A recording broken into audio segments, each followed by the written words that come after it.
Assalamualaikum warahmatullahi wabarakatuh. Perkenalkan, nama saya Nur Ida Vina dari kelas HR 18D, Prodi Manajemen Fakultas Ekonomi dan Bisnis, Universitas Muhammadiyah Makassar. Nah, pada video kali ini saya akan menjelaskan sedikit tentang mengembangkan tema global. Selamat menyaksikan.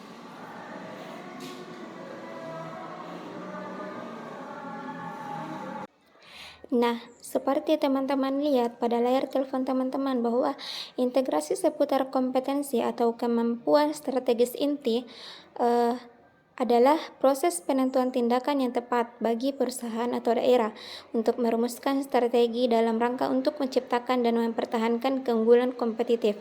Kemampuan inti sebuah perusahaan meliputi konsep kompetensi inti dan sebagaimana pendapat Ansoff bahwa kemampuan perusahaan untuk pindah ke daerah-daerah bisnis baru tergantung pada kemampuan untuk tampil sukses di bidang ini. Selain itu, strategi dan kemampuan memiliki hubungan seperti ayam dan telur dan harus mendukung satu sama lain.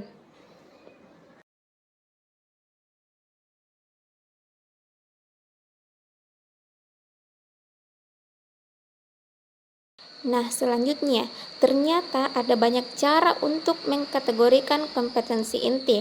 Namun, Prahalad dan Hamel telah membagi ketiga dalam tipe, yaitu pertama, pasar mengakses kompetensi, yaitu keterampilan yang membantu menempatkan suatu perusahaan di dekat para pelanggannya. Sebagai contoh, pengelolaan merek, penjualan dan pemasaran, distribusi dan logistik, dukungan teknis. Nah, yang kedua, integritas berhubungan dengan kompetensi.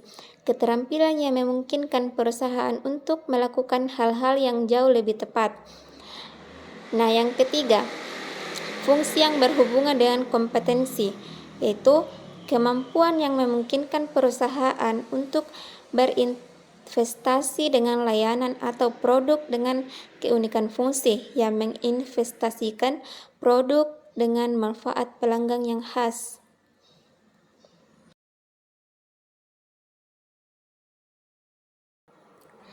Kami memperkenalkan konsep kompetensi inti di bab 3 dalam konteks harus membangun kapabilitas dengan cepat. Kami menunjukkan bahwa kompetensi inti menggambarkan sumber daya dan kemampuan organisasi yang terkait dengan kinerja bisnis dan umumnya diidentifikasi melalui metode analisis pasar dan proses perencanaan strategis. Kami juga telah mencatat dalam bab 5 bahwa sistem HRM itu sendiri dapat memfasilitasi pengembangan kemampuan strategis yang memberikan keunggulan kompetitif.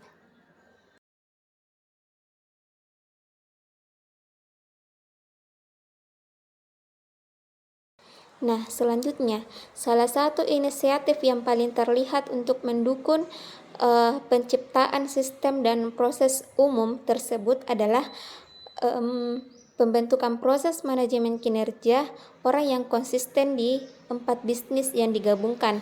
Itu adalah titik awal yang jelas untuk setiap perubahan budaya untuk memfasilitasi integrasi dan pengembangan bisnis. Sistem manajemen kinerja orang inti dimulai dengan serangkaian 6 kemampuan organisasi dan 5 kepemimpinan.